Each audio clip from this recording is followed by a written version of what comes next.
Hi. And welcome. For the next hour, we're going to be talking about femtocells. A femtocell is a low-cost, low-power consumer product designed to increase cellular signal coverage. It's basically a mini cell tower. It's also a Linux box, and if you hack it, you can intercept the phone calls, text messages, and web surfing of nearly anyone within range. We're not going to talk about PRISM or Snowden or any of that political stuff. This presentation is going to focus on the technical facts. Mostly technical facts. There's been many conversations over the last few days, and after lengthy discussions, Verizon has asked us to include these bullets.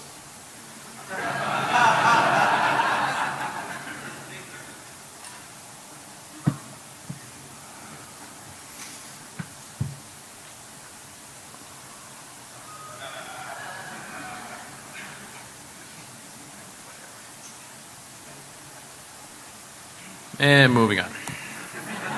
Before we go too much further, a quick note on handset pairing. Your phone will associate to a femtocell automatically and without your knowledge. It's not like joining a Wi-Fi network. You don't have a choice. In fact, there may be some members of the audience connected to our network right now. Those signs out front are not just for show. You might want to put your phone in airplane mode. And one more thing. This research has everything to do with the tower and very little to do with the actual phone. We don't break or alter anything on your phone, at least not yet. We also want to clearly state before we go too much further that the vendor has addressed the vulnerabilities that we use to get root on the device. We originally disclosed to the vendor just about 8 months ago, and they worked very quickly over Christmas to release a patch. It bears mentioning that the security issues we'll be discussing apply to more than just one carrier. And as you all know, nothing is 100% secure, and we do have some architectural concerns related to femtocells. And this should come as no surprise to you, but we're not the first people to have these concerns. As you can see, researchers have been popping femtocells since at least 2010. The latest example was here in Las Vegas at Black Hat in 2011, where a group of hackers owned the crap out of a femtocell from a French carrier. Prior to them, the hacker's choice picked on a Vodafone box. We also want to mention that RSAXVC and Doug Kelly and their teardown hacking of the same model femtocell was very helpful to us during our earlier testing. As it turns out, someone looked at these things and didn't immediately think, let's use this for evil. A team from LMG Security will be presenting a talk using the same model femtocell as a cellular IDS, and I believe that happens tomorrow. So we're going to cover some similar topics, but on a carrier that affects 1 in 3 Americans. To the best of our knowledge, no one has publicly presented an attack on a femtocell on a North American CDMA carrier. If you haven't figured it out yet, we're talking about Verizon. By the numbers, we're talking roughly 300 million people in the US and roughly 100 million Verizon subscribers. I'm really not that good at math, but if my calculations are correct, that's about a third of the country. We will, hopefully, demonstrate how we can record and listen to phone calls, text messages, picture messages, and data. We even perform active man-in-the-middle attacks on data connections as well as SSL stripping, and if that weren't enough, we throw in some cloning fraud for good measure. So to break it down further, we will discuss how we obtained access to the femtocell, what we did once we got on it, the custom code we wrote to get the traffic we wanted, and our thoughts on how to fix these things.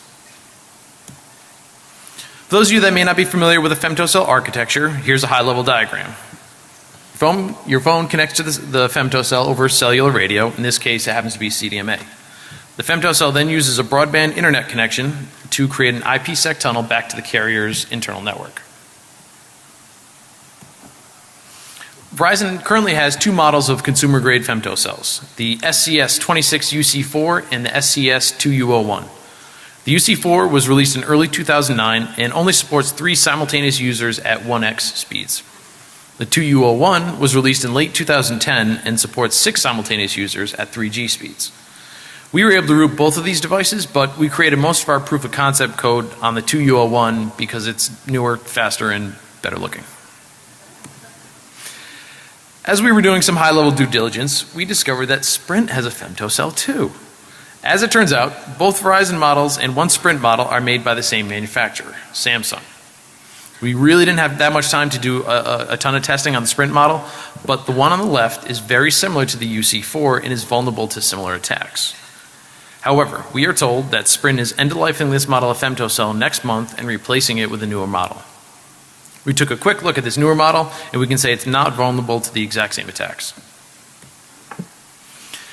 So let's talk about the femtocell we spent most of our time on. The 2U01 has an ARM processor, 1 NAND flash memory, and a lattice FPGA, which we assume is for digital signal processing.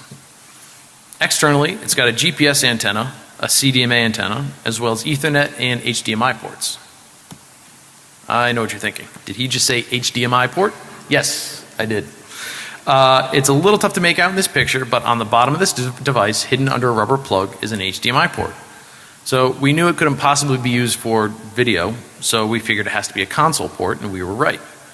Why is it HDMI? We don't really know, but I do know that Samsung makes a crap load of TVs. So, how does one connect to an HDMI console port? Well, you cut an HDMI cable in half, you stick it on a USB FTDI cable, and you use a company branded pen to protect the connection because you're really not that good at soldering. We really have to thank RSAXVC and Doug Kelly for figuring this one out. One more thing, I'd like to talk briefly about the range of this thing since it's a question we get quite a lot.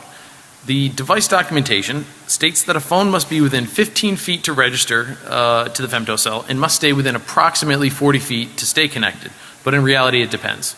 Your phone will connect to the tower that's got the strongest signal. So if you're in an area with very good cell coverage, the real towers tend to drown out this small base station.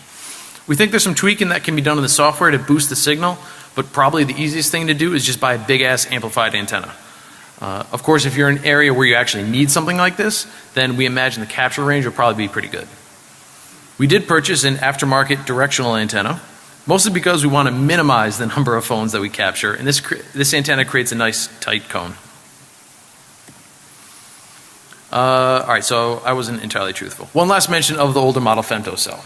On the UC4, you could get root by interrupting the boot process, but that was patched a while ago and is fixed in the 2U01, so we had to find our own way in. On the newer model, we found that we could abort the boot process using the magic sysrec key, which drops you to a prompt where you can log in as root.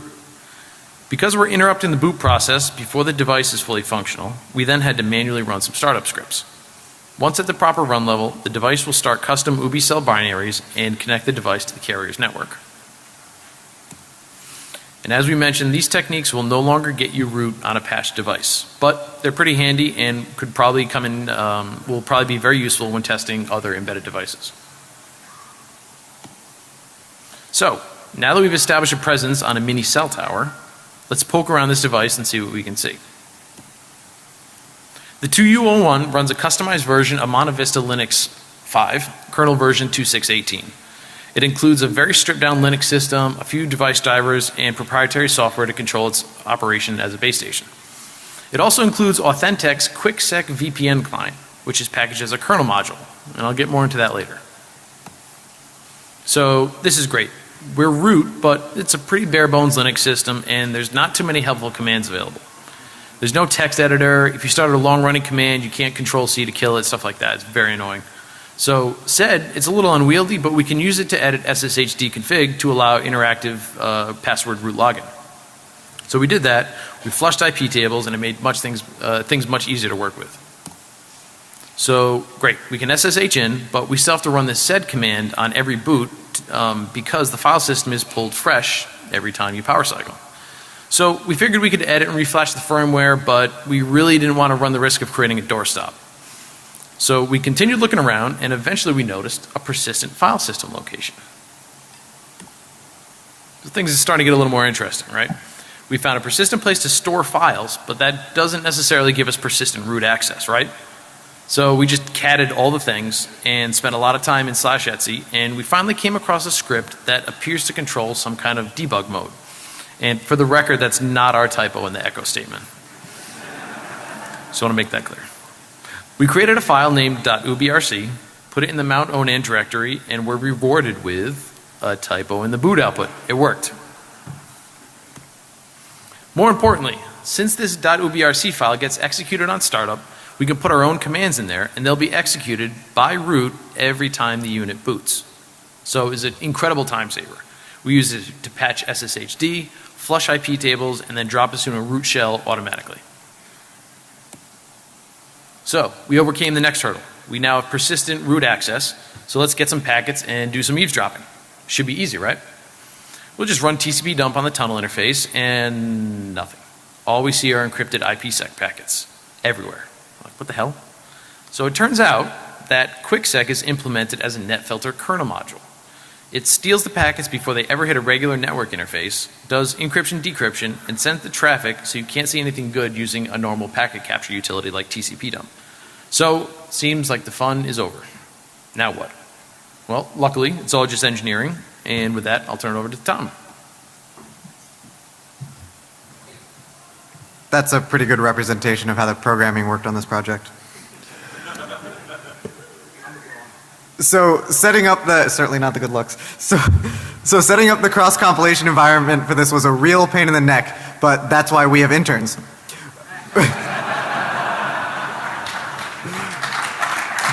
Sorry, Andrew. We were finally able to find the right version of the Monte Vista Linux toolchain, and then we could compile our code against that to make binaries and kernel modules that would run on the femtocell. So we figured out that we needed to write our kernel module and insert it in such a way we'd be able to copy the packets before they were encrypted going out and after they were decrypted on the way in. Took a little trial and error, but with that module loaded, we can pass the packets out to userland for logging to a PCAP. So with that hurdle over, we can go after the fun stuff. So we've got some plain text packets, but it's a mess. Wireshark doesn't really parse much that helps us, and the ports shown are completely foreign. We can surmise that a phone call generates lots of small UDP packets, as any VoIP protocol will do, but who's talking to who and where's the audio? We could tell Wireshark to interpret the data as RTP, which gets us a small step closer, but as you can see circled here, the RTP payload type is in the dynamic range. And according to the spec, dynamic is code for do whatever you want and don't expect to interoperate with anybody. So we had to try and figure out what type of codec we were dealing with, which we did by downloading every single RFC and grepping through them en masse for codecs whose frame sizes matched what we saw. And we eventually found one we thought it might be, EVRC. Now EVRC is one of those random cellular codecs that no media player implements, so we couldn't just pop it into VLC. So what do you do when you can't figure something out and you've hit a dead end? You go to Stack Overflow.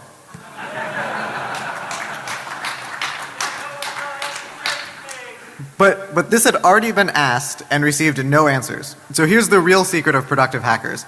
It's not asking questions on Stack Overflow, it's bountying questions on Stack Overflow.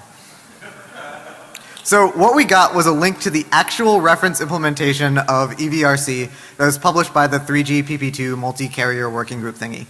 And it took some endian and byte fiddling, but after passing it through the reference implementation and the Linux utility SOCKS, we were able to get some audio out of it. And with that, let's hopefully go for the live voice demo.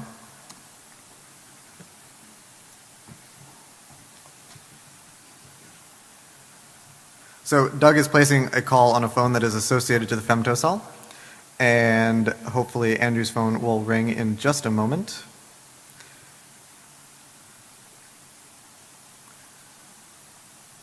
Hello. Hey Andrew, did you hear about that new phishing scheme? It's off the hook. Talk to you later, Doug. Alright, so the call's complete, so I need to switch over actually.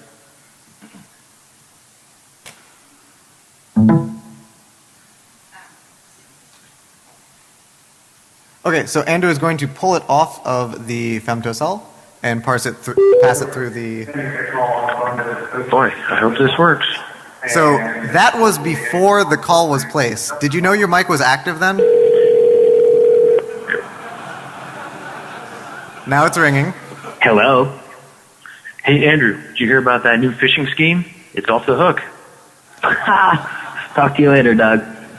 And there's live voice interception.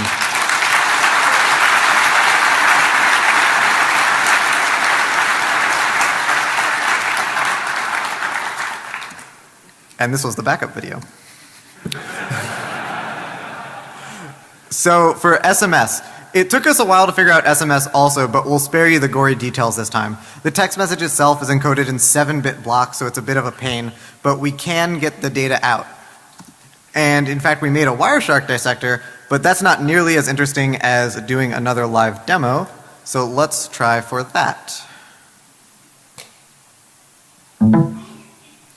So we should be displaying a couple of text messages that we've asked people to send us. Is that them right there? Okay, so they've already gone through at the bottom. So they just kind of popped right up. Can we get another couple sent real quick?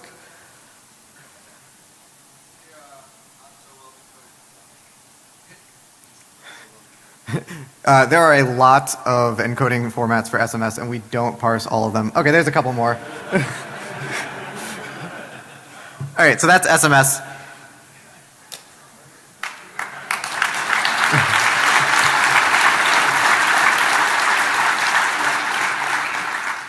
Alright, so we've got voice calls and SMS, but we live in the smartphone era. So let's see some actual data. And thankfully it was plain text. It's so much easier. Everything is parsed and displayed in Wireshark. There are some layers and tunnels that encapsulate the data that I'll talk about in a sec, but overall it looks like pretty much any other LAN capture.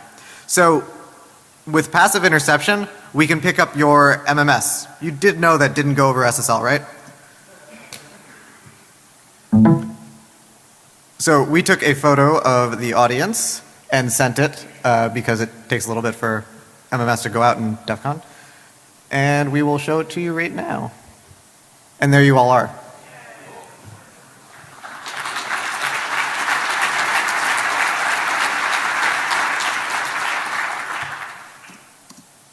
Okay, so we can view all the plain text. Passive interception is done and working. Let's do some active attacks. And the easiest thing to do with data is to drop it on the floor. Now, there's a lot of debate about how iMessage works, just how secure it is. But what's certain is that it uses SSL to talk home to Apple. So we can't see those messages with passive interception. But if you block the SSL connection back home to Apple, iMessage fails over to SMS. And SMS is plain text and we can see that just fine. Okay, so it is plain text, but it's encapsulated all up and down. If we're lucky, it's a fairly nice encapsulation that Wireshark will handle for us. If we're unlucky, the normal IP, TCP, and HTTP that you're used to gets encoded and then split across GRE packets. And this is what it looks like when you're unlucky. In the lower right, you can see some normal HTTP, and the bytes in front of that are the IP and TCP headers. But that's actually the data section of the upper left-hand inset. And then if you can read the Wireshark part, there's these PPP fragments. That's the IP fragment split across multiple GRE frames. So our goal is to edit a web page in the simplest way possible. And changing anything in HTTP means changing the TCP checksum. And since we're encapsulated in PPP, changing anything also means changing the PPP checksum. TCP checksum is at the beginning, PPP checksum is at the end, and the frames might be out of order. So it's going to be a little tricky. The first thing we tried doing was doing it inline in the kernel. Really quickly, we figured out that the carrier has a transparent proxy on all your web browsing on your phone. Let me repeat that. Verizon has a transparent proxy on all the web browsing on your phone. It's kind of creepy doing this without your knowledge, but frankly, we weren't really surprised. One of the things that they do with this transparent proxy is apply HTTP compression to anything that doesn't already have it, which makes sense because HTTP compression does actually speed things up.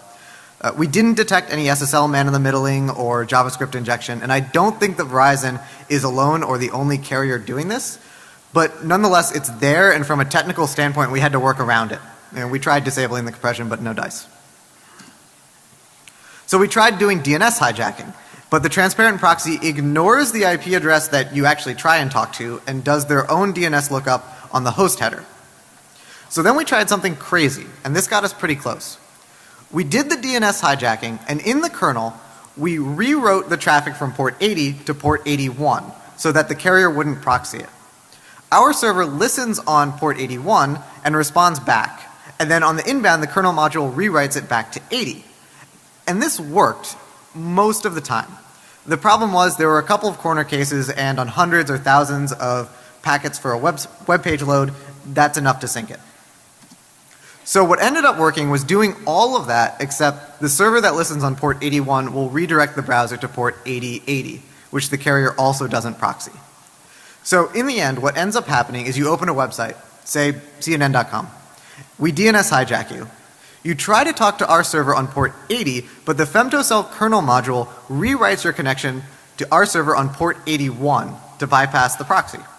We listen on 81, respond, and the kernel rewrites it back to port 80. Now, our response actually redirects you to CNN.com on port 8080, which you don't notice because mobile UI sucks. So then you talk to our server on port 8080 directly, bypassing the proxy with no port rewriting. And then we can man in the middle the user pretty effectively. We strip off SSL, pass along the cookies. It's a little bit slow, but cellular is a little bit slow. So because it is a little bit slow, we're going to show a video of this one.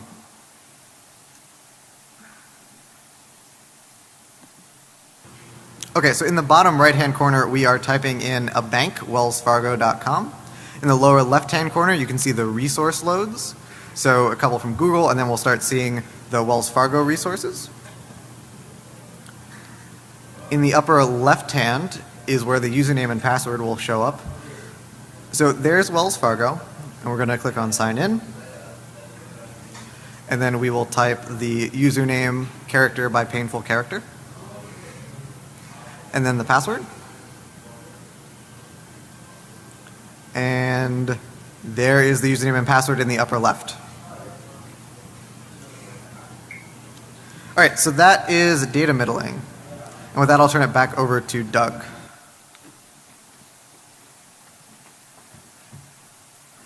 So this is all really cool and we're very excited about it, but these things are mini cell towers, so it's got to be possible to do more with them, right? So if there's anything cooler than intercepting and modifying phone calls and text messages, it's becoming the person holding the phone. For those of you familiar with GSM terms like IMEI or IMSI, CDMA has their own slightly different identifiers that serve the same purpose. The key difference here is that SIM cards aren't typically used in US CDMA networks, so instead of an IMSI, the MIN is just a 10-digit phone number. This is sometimes the same as your actual phone number, but not always because of porting numbers between carriers. This is an important distinction because we discovered that most, but not all, of the communication between the handset and the carrier uses the ESN and MIN for identification. And unfortunately, there's not really any obvious correlation between the MIN and the actual phone number. The ESN is an analog of the IMEI. It was previously used as a unique number, but carriers ran out officially in 2010. ESNs have since been superseded by MEIDs. Pseudo-ESNs are always prefixed with the 80. The remaining bytes are the 24 least significant bits of the SHA-1 hash of the handset's MEID. Pseudo-ESNs are not guaranteed to be unique since the MEID is the unique identifier for those handsets that have one. Older model phones use the ESN to identify themselves to the network. Newer phones use the MEID but still retain a pseudo-ESN since it is required for compatibility reasons.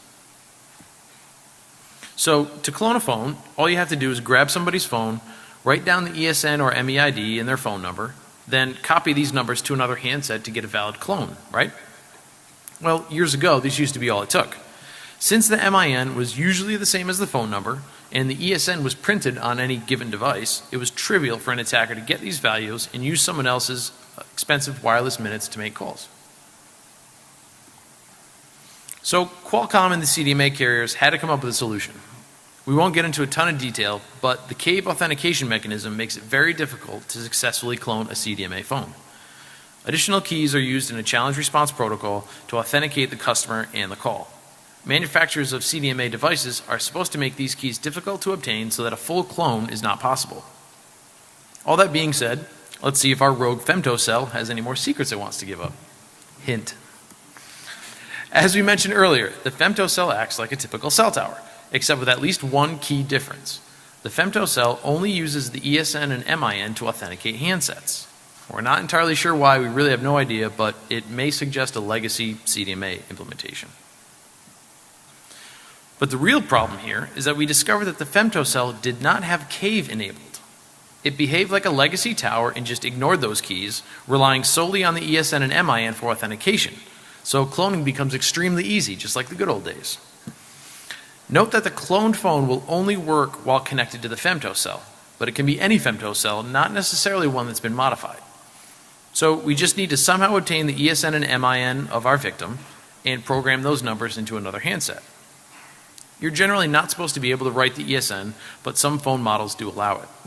So it's just like the movies, right? We wait until our victim runs to the bathroom, you grab their phone, write down the ESN and MIN, and clone the phone, right? But it's just so messy.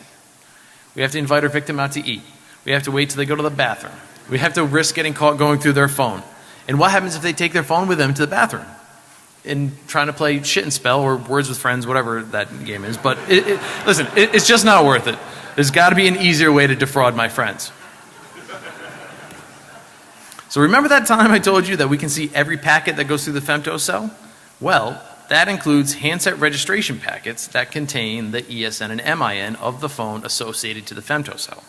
So, all I have to do is capture packets on my rogue femtocell, wait for an unsuspecting mobile phone to come within range.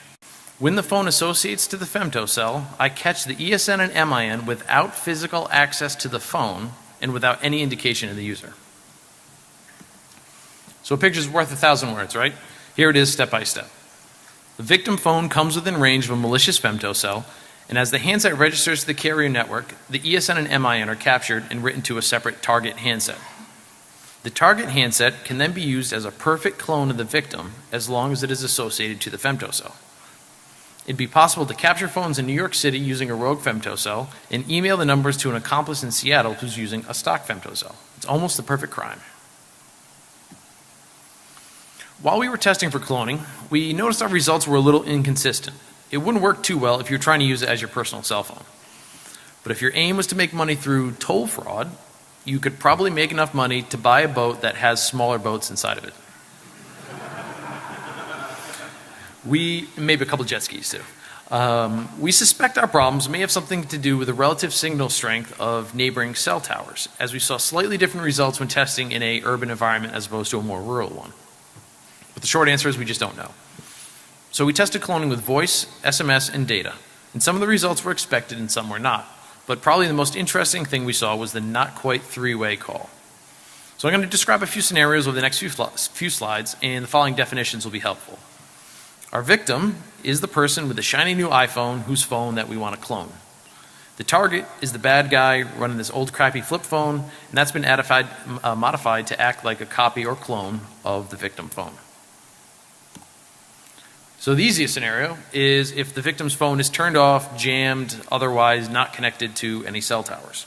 Everything works as expected, there's no issues with service, you've got an exact working copy of the victim's phone for all intents and purposes.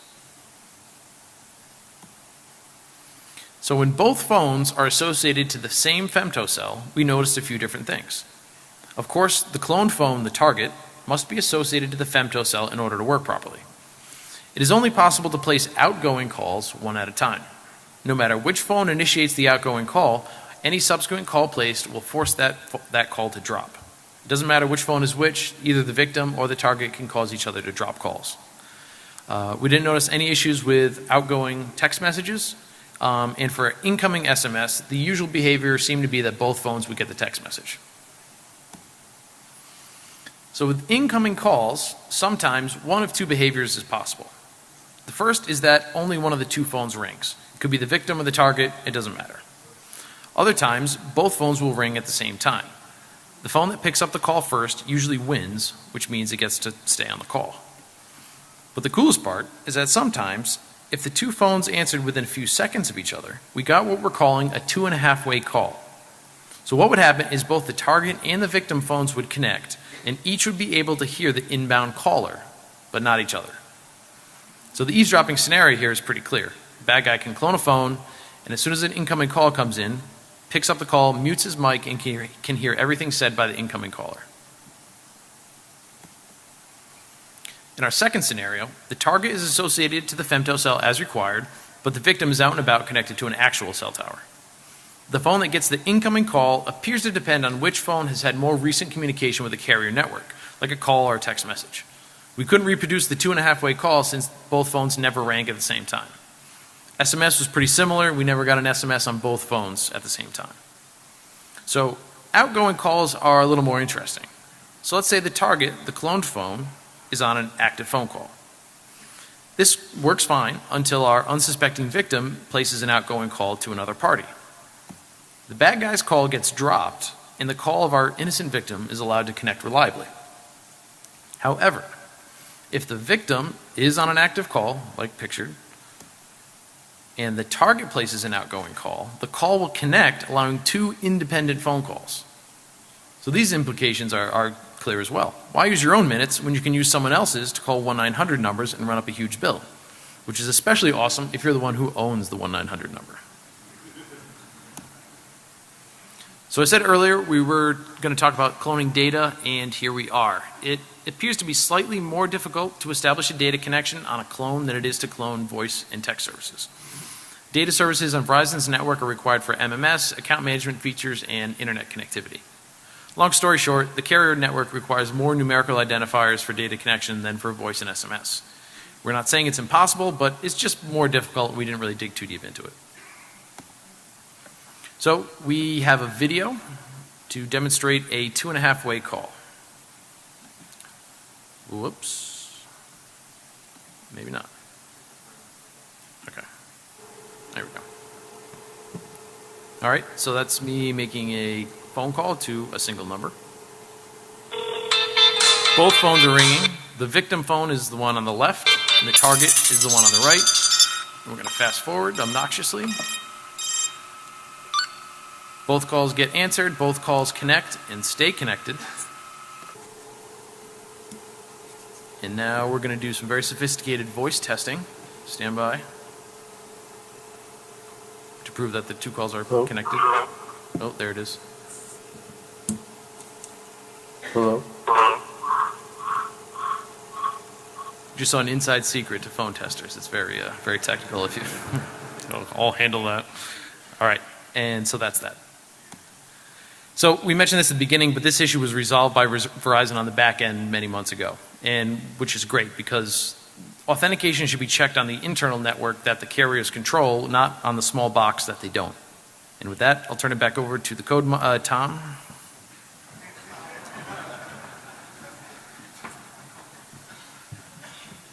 Okay, so it'd be easy to think that this is all about Verizon, but this is really about everybody. There are over 30 carriers worldwide who have femtocells, and 3 of the 4 major US carriers. And clearly there are issues here, so what's a multi-billion-dollar multinational corporation to do? Well, you can harden the actual device, but as we all know, there's nothing you're going to be able to do on the platform to prevent people with physical access from breaking in. Root is always possible. We didn't have to do more sophisticated attacks, but obviously you shouldn't rule them out. There are lots of ways onto an embedded device, and frankly, we went in through the door. So what else can a vendor do? Well, you could force registration. Make the femtocell owner list the phones allowed to connect through their femtocell, and then confirm with the phone owner that they're cool with allowing that. And if they try connecting through any other femtocell, don't let them. And do this whitelisting inside the carrier network, of course, not on the actual device. And this would make it a lot harder to take one of these down to Times Square or Las Vegas and just start gobbling up everyone around them. So device registration clearly reduces the attack surface. Here's a breakdown of the major US cell carriers and how they handle handset registration on their femtocells, at least according to their documentation. Besides T-Mobile, who doesn't have a femtocell, AT&T is leading in this category because they require registration. The other carriers, Sprint and Verizon, do not. So phone registration does prevent the easiest attack, but it doesn't win us over completely. It doesn't prevent attacks where I isolate you from the carrier network. You'll still see 4 bars, send beacons with your MIN and ESN, try and make phone calls, and send text messages. And even though I never deliver any of that up to the carrier, I'll still see them. I can track you and read your SMS, and we verified this experimentally. It's actually what we're doing right now. We isolate any phone that's not whitelisted, so we don't receive inbound text messages or data sessions or actually see what you're sending because we white it out. With more engineering, it'd be possible to connect these phone calls to our phone line, spoof SMSs for you to receive, and even route the data traffic out the femtocell on the normal internet connection and let you browse the internet all without connecting to the carrier network. So the carrier never knows that you're attached. So device registration where the phone opts into using a femtocell and the femtocell opts into using a phone, it's a good minimum level of security, but we don't think it's enough. Really what you should be doing is ditching them altogether. You guys know that there will be bugs in everything, but that said, we like Wi-Fi calling. If the handset is on Wi-Fi, not even your own Wi-Fi, but untrusted Wi-Fi, and it IPsec or SSL tunnels into the carrier network, doing certificate pinning, and the phone is appropriately distrusted from a network perspective, so you can't just go nmapping all their crap, we think you get a much stronger architecture. You have to do the same type of cell phone authentication you do with the tower to avoid theft of service, but that's no weaker than what we have now. And what you get is not needing femtocells, and that's a win, being able to make calls on any random Wi-Fi, and that's a win, and those calls are encrypted against the Wi-Fi operator, which is a win and pretty necessary. So going even further, you can build in end-to-end encryption to protect the contents of the call against both untrusted Wi-Fi operators and the carrier. And as you all know, there are individual apps that do this, but they all require the recipient to have the same app. If Google and Apple and BlackBerry built this into their phones and carriers supported the model, we think there'd be a huge increase in adoption. So I was just talking about this, but let's sum up and present a couple of other band-aids that you can try. Hardening the femtocells is due diligence, but ultimately a losing proposition. Requiring registration prevents untargeted attacks to some degree. But long term, we're pretty nervous about giving random people, like yourselves, small cell phone towers and just hoping you don't break into them. Now, can you tell if you're connected to a femtocell? We said in the beginning no, but it had an asterisk. We noticed that some Android phones have an icon indicating they are connected to a femtocell. Now this was only in phones that Verizon had modified. It's not in the Android source or any stock or flashed ROMs. An iPhone, for the record, has no visual indicator at all. There's a short beep at the beginning of phone calls, but it's really easy to miss and you have to make a phone call. But somehow these Android phones were detecting femtocells and showing an icon. So we reverse engineered that and then we're halfway done with our own app. The femto catcher. So we noticed that the network ID indicates if it's a femtocell. And although it's possible to lie about that, we didn't really investigate how hard it would be. So using this, we can write a tool to put a phone into airplane mode when it detects itself being connected to a femtocell. Now to be clear, we're not marketing this widely or to your extended family. We're building this because we want it. We would rather not have service than be connected to one of these, especially at DEF CON. And we're going to be sharing it because we thought that you folks in this room might also want that option. And this is going to be available soon. We have a few kinks to work out. We have to thank Mira Thambaretti a lot for pretty much doing all the work on this. So what else can you do proactively? Well, you can encrypt what you do on your phone, and there are a multitude of free and paid apps to do so, if you can convince your communication partner to use the same app. So, what else can you do if you root this or another femtocell and you are operating a small cell tower? Well, there's WAP. WAP is basically web browsing for flip phones. It uses custom protocols, it's heavily proxied, it does SSL middling whether they tell you that or not. I'm looking at you, Nokia. And you might think that WAP is dead, right? But it's actually used by a couple billion people in the developing world. And smartphone manufacturers and carriers are still developing and investing heavily in it. So we think it's a worthwhile research target. And of course there's that binary blob that has complete control over your entire phone that nobody's been able to inspect in any straightforward way, at least not that we can actually see the results of. You could totally fuzz the baseband with a femtocell and it'd probably let you get a little bit deeper into any carrier specific stuff that they're doing than just using a general software defined radio. And since the device makes a VPN into the carrier network, you can poke around inside of their network. You can look at attacking other femtocells from your femtocell or look at the carrier's network itself. And the talk from 2 years ago at Black Hat did this with fantastic results. They were actually able to wiretap not just their femtocell, but every single femtocell that was on the French carrier. And that's a little bit farther than we wanted to go without permission from the carrier. So we worked hard to wrap up a little bit early because we wanted to leave time for questions and hopefully another demo. But before questions, we have to thank a lot of people.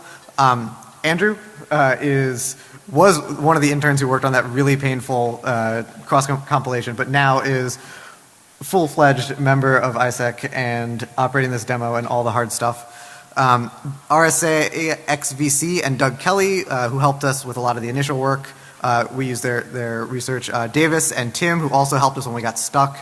Mira, Michael, Pratik, Peter Ehlert, our COO Joel, really all of ISEC, and of course, last but not least, our external and internal legal counsels. So I really have no idea if this is going to work, but we are going to try and do another demo. So if you want to send a text message that shows up on the screen, there is the number. Have at it. And I will take questions while that happens.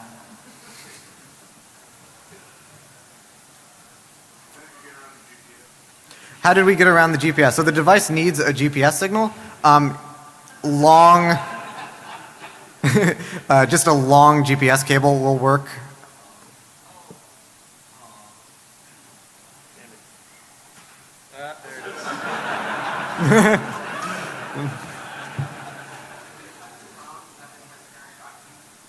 Do the custom ROMs have the transparent proxy? It's when we were testing, all phones were sent through the transparent proxy. It doesn't have to do with the ROM.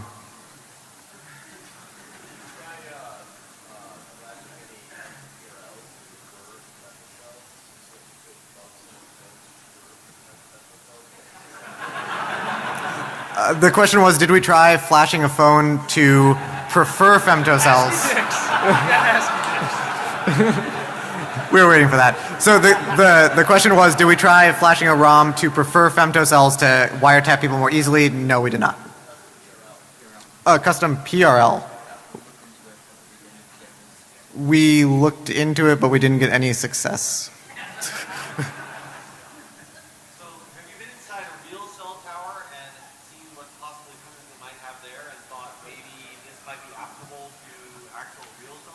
Have we been inside a real cell tower and seen if any of this might apply there? We have not. We'd love to get in one if you have real keys to it.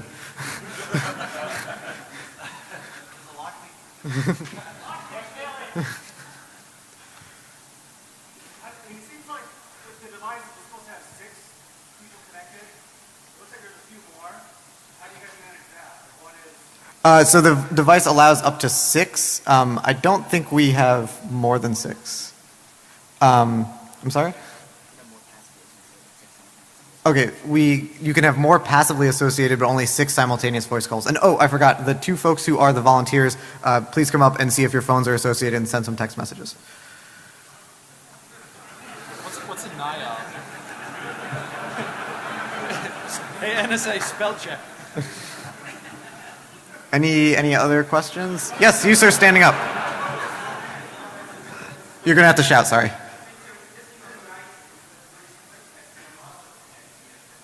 Would a Sprint device also connect to our femtocell? We don't believe so. And yeah, if anyone has a Sprint device.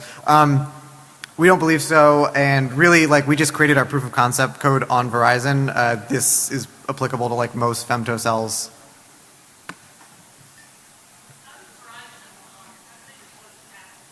How does Verizon deploy the patches? They push the patch down to the unit. It's not like you have to plug in a USB stick or anything. It's auto updates itself.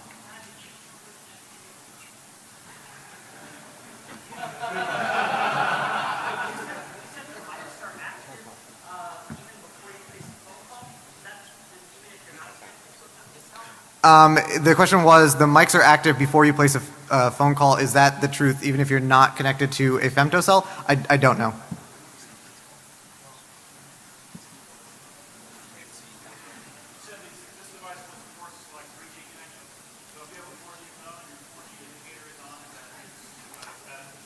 The question was about 3G and 4G.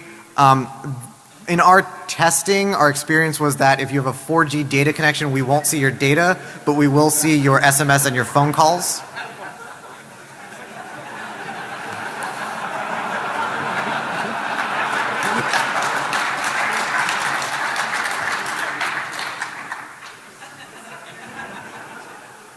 Yes?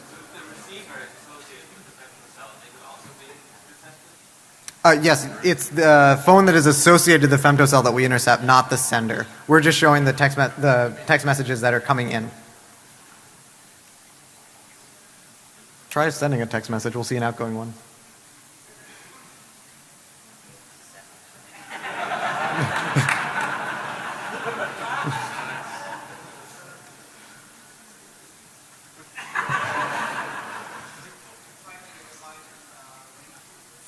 I'm sorry.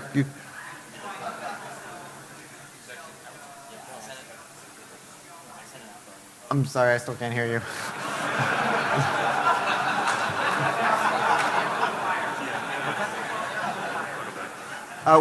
I think something about a signal amplifier. We have an external antenna, a directional one.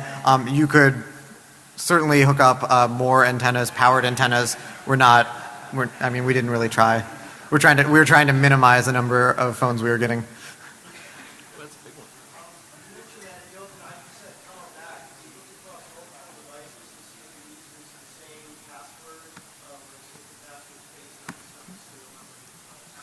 The question was about the key for the IPsec tunnel.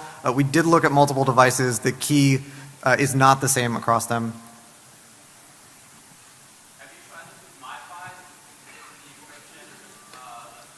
Have we tried this with MiFi? We have not tried getting a MiFi device onto it. So have you found out what the software process is for us to be able to push updates and disable it, presumably with your device here? We did look at that a little bit.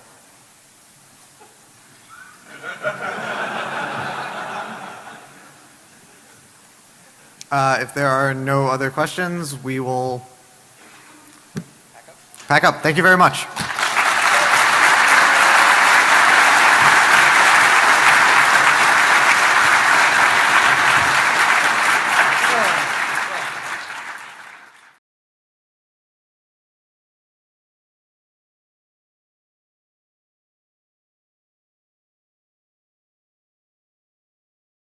Stingray phone tracker. The Stingray is an IMSI catcher, a controversial cellular phone surveillance device, manufactured by Harris Corporation to initially developed for the military and intelligence community. The Stingray and similar Harris devices are in widespread use by local and state law enforcement agencies across the United States. 3, 4 and possibly covertly in the United Kingdom. 5 citation needed. Stingray has also become a generic name to describe these kinds of devices. 6. Technology edit. When operating in active mode, the Stingray device mimics a wireless carrier cell tower in order to force all nearby mobile phones and other cellular data devices to connect to it. The Stingray is an IMSI catcher with both passive, digital analyzer, and active, cell site simulator, capabilities. When operating in active mode, the device mimics a wireless carrier cell tower in order to force all nearby mobile phones and other cellular data devices to connect to it. 7, 8, 9. The Stingray family of devices can be mounted in vehicles. 8 on airplanes, helicopters, and unmanned aerial vehicles. 10 hand-carried versions are referred to under the trade name Kingfish. 11. Active mode operations edit. Extracting stored data such as international mobile subscriber identity, IMSI, numbers and electronic serial number, ESN, 12. Writing cellular protocol metadata to internal storage. Forcing an increase in signal transmission power. 13. Forcing an abundance of radio signals to be transmitted. Interception of communications content. Tracking and locating the cellular device user. 7. Conducting a denial of service attack. Encryption key extraction. 14.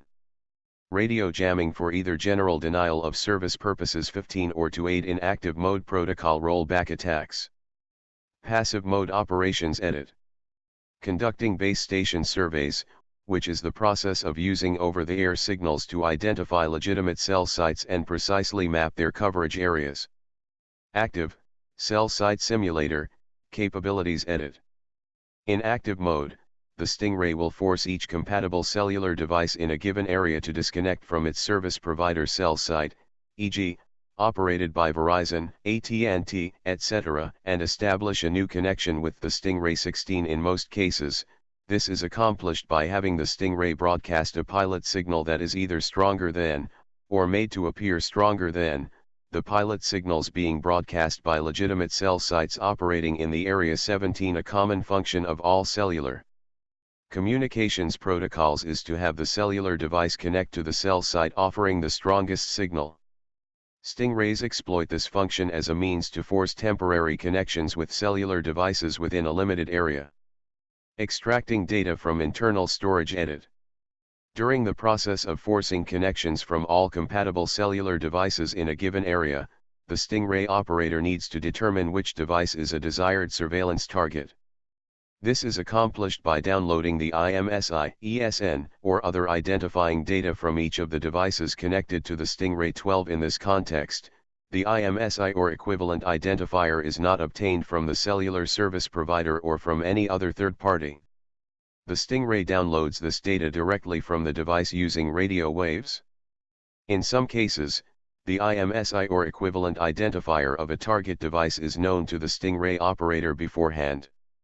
When this is the case, the operator will download the IMSI or equivalent identifier from each device as it connects to the Stingray 18. When the downloaded IMSI matches the known IMSI of the desired target, the dragnet will end and the operator will proceed to conduct specific surveillance operations on just the target device 19.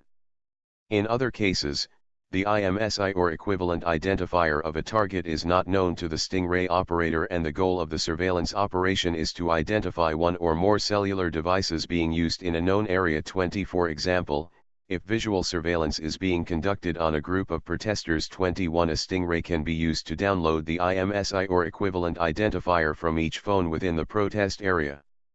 After identifying the phones, locating and tracking operations can be conducted, and service providers can be forced to turn over account information identifying the phone users.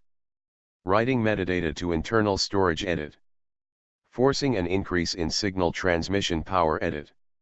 Cellular telephones are radio transmitters and receivers much like a walkie-talkie. However, the cell phone communicates only with a repeater inside a nearby cell tower installation. At that installation, the devices take in all cell calls in its geographic area and repeat them out to other cell installations which repeat the signals onward to their destination telephone, either by radio or landline wires. Radio is used also to transmit a caller's voice/data back to the receiver's cell telephone. The two-way duplex phone conversation then exists via these interconnections. To make all that work correctly, the system allows automatic increases and decreases in transmitter power, for the individual cell phone and for the tower repeater, too, so that only the minimum transmit power is used to complete and hold the call active, on, and allows the users to hear and be heard continuously during the conversation. The goal is to hold the call active but use the least amount of transmit power, mainly to conserve batteries and be efficient. The tower system will sense when a cell phone is not coming in clearly, and will order the cell phone to boost transmit power. The user has no control over this boosting, it may occur for a split second or for the whole conversation. If the user is in a remote location, the power boost may be continuous. In addition to carrying voice or data, the cell phone also transmits data about itself automatically, and that is boosted or not as the system detects need. Coding of all transmissions allows two nearby cell users no crosstalk or interference between the two. This coding is not encryption, which is another, different coding. The boosting of power, however, is limited by the design of the devices to a maximum setting. The standard systems are not high power and thus can be overpowered by secret systems using much more boosted power that can then take over a user's cell phone. If overpowered that way, a cell phone will not indicate the change due to the secret radio being programmed to hide itself from normal detection.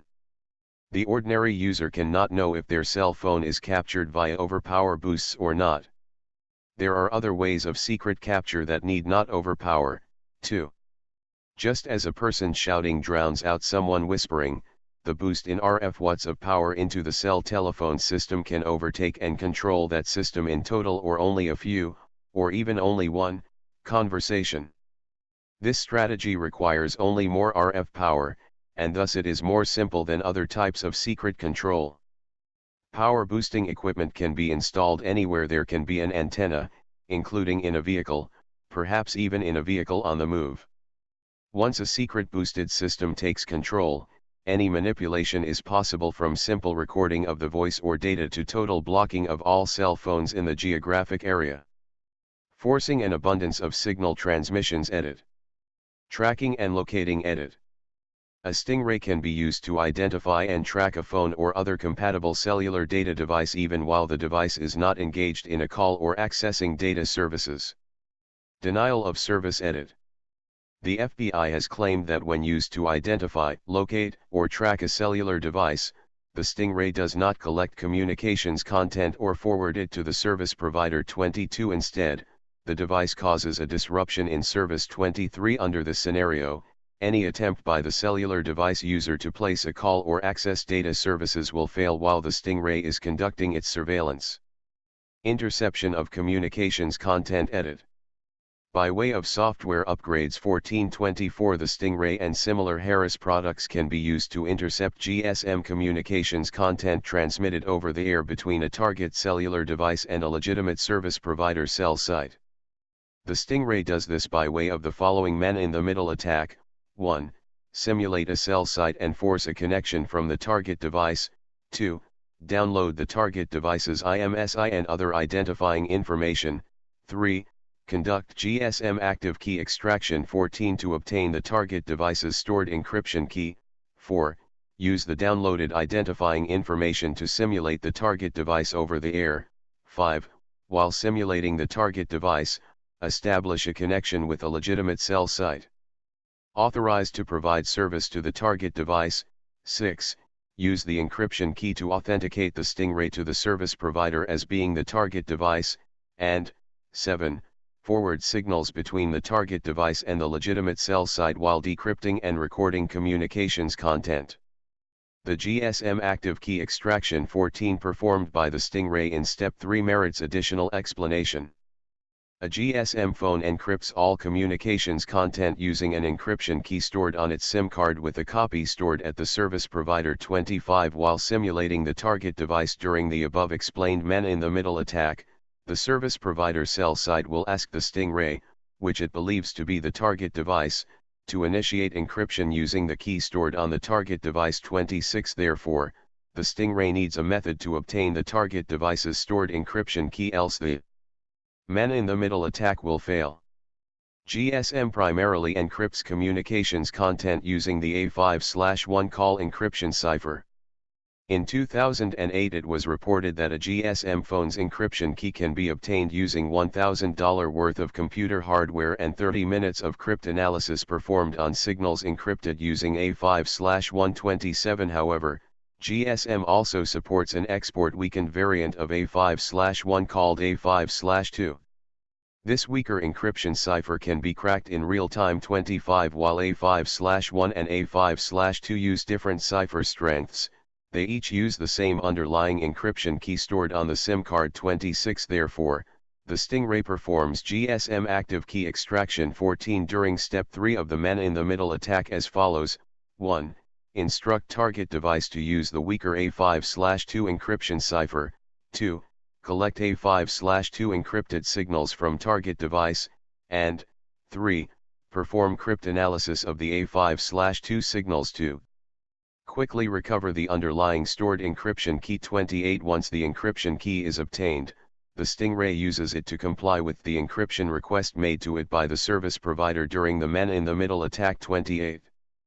Passive capabilities. Edit. In passive mode, the Stingray operates either as a digital analyzer, which receives and analyzes signals being transmitted by cellular devices and/or wireless carrier cell sites, or as a radio jamming device, which transmits signals that block communications between cellular devices and wireless carrier cell sites. By passive mode, it is meant that the Stingray does not mimic a wireless carrier cell site or communicate directly with cellular devices. Base station, cell site, surveys. Edit. A Stingray and a test phone can be used to conduct base station surveys, which is the process of collecting information on cell sites, including identification numbers, signal strength, and signal coverage areas. When conducting base station surveys, the Stingray mimics a cell phone while passively collecting signals being transmitted by cell sites in the area of the Stingray. Base station survey data can be used to further narrow the past locations of a cellular device if used in conjunction with historical cell site location information, HXLI, obtained from a wireless carrier. HXLI includes a list of all cell sites and sectors accessed by a cellular device, and the date and time each access was made. Law enforcement will often obtain HXLI from wireless carriers in order to determine where a particular cell phone was located in the past. Once this information is obtained, law enforcement will use a map of cell site locations to determine the past geographical locations of the cellular device. However, the signal coverage area of a given cell site may change according to the time of day, weather, and physical obstructions in relation to where a cellular device attempts to access service. The maps of cell site coverage areas used by law enforcement may also lack precision as a general matter. For these reasons, it is beneficial to use a Stingray and a test phone to map out the precise coverage areas of all cell sites appearing in the HXLI records. This is typically done at the same time of day and under the same weather conditions that were in effect when the HXLI was logged. Using a Stingray to conduct base station surveys in this manner allows for mapping out cell site coverage areas that more accurately match the coverage areas that were in effect when the cellular device was used. Usage by law enforcement. Edit. In the United States. Edit. Main article, Stingray use in United States law enforcement. The use of the devices has been frequently funded by grants from the Department of Homeland Security. 29 The Los Angeles Police Department used a Department of Homeland Security grant in 2006 to buy a Stingray for regional terrorism investigations. However, according to the Electronic Frontier Foundation, the LAPD has been using it for just about any investigation imaginable. 30. In addition to federal law enforcement, military, and intelligence agencies, Stingrays have in recent years been purchased by local and state law enforcement agencies. According to the American Civil Liberties Union, 42 law enforcement agencies in 17 states own Stingray technology. In November 2014, Slate reported that at least 46 state and local police departments, from Sunrise, Florida, to Hennepin County, Minnesota, use cell site simulators, with a price tag of $16,000 to more than $125,000 for each unit. 31 In 2015, it was reported that the Baltimore Police Department's frequency in using the device was inexplicably high. 32 In some states, the devices are made available to local police departments by state surveillance units. The federal government funds most of the purchases with anti-terror grants. In 2006, Harris employees directly conducted wireless surveillance using Stingray units on behalf of the Palm Bay Police Department, where Harris has a campus. 33 In response to a bomb threat against a middle school. The search was conducted without a warrant or judicial oversight. 34, 35, 36, 37. Outside the United States. Edit. Police in Vancouver, BC, Canada admitted after much speculation across the country that they had made use of a Stingray device. 38 Provided by the RCMP. They also stated that they intended to make use of such devices in the future.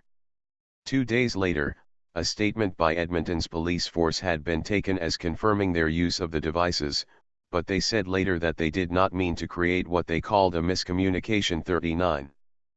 Privacy International and the Sunday Times reported on the usage of Stingrays and IMSI catchers in Ireland, against the Irish Garda Síochána Ombudsman Commission, GSOC, which is an oversight agency of the Irish police force. Garda Síochána 4041. On June 10, 2015, the BBC reported on an investigation by Sky News 4243 about possible false mobile phone towers being used by the London Metropolitan Police. Commissioner Bernard Hogan-Howe refused comment. Secrecy. Edit. The increasing use of the devices has largely been kept secret from the court system and the public. 32 In 2014, police in Florida revealed they had used such devices at least 200 additional times since 2010 without disclosing it to the courts or obtaining a warrant to. The American Civil Liberties Union has filed multiple requests for the public records of Florida law enforcement agencies about their use of the cell phone tracking devices. 44. Local law enforcement and the federal government have resisted judicial requests for information about the use of stingrays, refusing to turn over information or heavily censoring it. 45. In June 2014, the American Civil Liberties Union published information from court regarding the extensive use of these devices by local Florida police. 46. After this publication, United States Marshals Service then seized the local police's surveillance records in a bid to keep them from coming out in court. 47. In some cases, police have refused to disclose information to the court, citing non-disclosure agreements signed with Harris Corporation. 45. 48. 49. The FBI defended these agreements, saying that information about the technology could allow adversaries to circumvent it. 48. The ACLU has said potentially unconstitutional government surveillance on this scale should not remain hidden from the public just because a private corporation desires secrecy. And it certainly should not be concealed from judges. 2. In 2015, Santa Clara County pulled out of contract negotiations with Harris for Stingray units, citing onerous restrictions imposed by Harris on what could be released under public records requests as the reason for exiting negotiations. 50.